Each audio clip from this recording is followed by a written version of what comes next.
Hello Perfect Beauties, my name is Daisy, and today on TMI Tuesdays, where I cover a topic that you guys want to know but are too afraid to ask, we are going to be talking about facial hair. Now unfortunately, facial hair I don't think it's ever been a beauty trend. So why do we get facial hair? Well, we're more likely to get facial hair if our body produces more androgen, which is a male hormone. Genetics do play a role in getting facial hair, especially if you have like thick hair on your body and you have dark hair and light skin, because there's a huge contrast to that. But however, the actual cause of facial hair is not known completely. Menstruation is very closely related to hair growth. So if your periods are regular, you might have something called idiopathic hirsutism. I think that's how you pronounce it. The cause of idiopathic hirsutism is unknown, but generally it's harmless. And birth control can treat this hirsutism, as long as the birth control has a low level of androgen. If your periods aren't consistent, then you actually might be overexposed to androgens. If that is the case, then you'll need to take a blood test to figure that out. If your periods have been regular, you might have a condition called polycystic ovarian syndrome, or PCOS.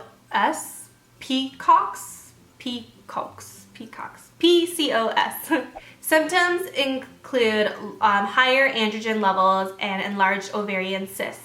Less common causes include abnormal hormone production in the pituitary and adrenal glands, a tumor in the ovary, high blood prolactin levels, or some other rare disease. If you're experiencing symptoms like low blood pressure, muscle weakness, mood changes, or new onset acne, your adrenal glands could be producing too much cortisone. If you aren't experiencing these symptoms, then you could be suffering from a tumor in the ovary. This is getting real serious. Wow. I never knew facial hair could lead to all of this. Androgens typically produce facial hair in specific areas like upper lip, chin, abdomen, and the nipples. So luckily there is ways to get rid of this facial hair if you do have it. Waxing is a popular option because you can do it anywhere and it gets rid of the hair from the root. So that way there will be less growth and less stubble.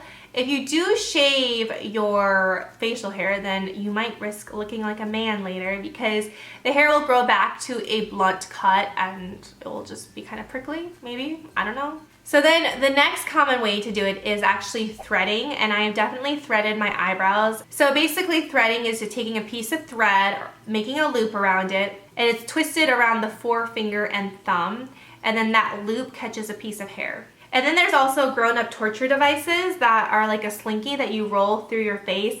I actually have one and I've never used it because I used it once and I felt like it didn't get rid of the hair. But have you seen those? You know what I'm talking about, right? You go like this and it's like a slinky and it's supposed to catch up hair. I don't know. It hasn't worked for me, but let me know in the comments below if it's worked for you. You can also use bleaching creams to get rid of the stash, but the hair will be there, but it'll be a lot lighter. So this might be a good option if you have very dark hair. And depilatory creams are another option. They are chemical creams that you apply to the skin to break down the hair. And epilators you can use to remove the hair. So actually epilating before I got my legs lasered was actually my favorite way to remove hair, because it pulls it from the root and it's less messy than waxing. I find waxing to be super messy. So you can just take like a little mini epilator, I think they sell those, and remove the hair from your face. And the most expensive option is to laser your hair.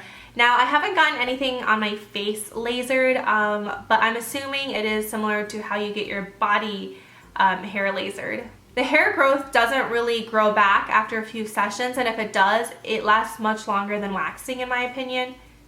And it's really great for those with dark hair and light skin. So there isn't one universal hair removal option, so choose the one that's best for you, or else you can go all natural and show off those elevated levels of androgen.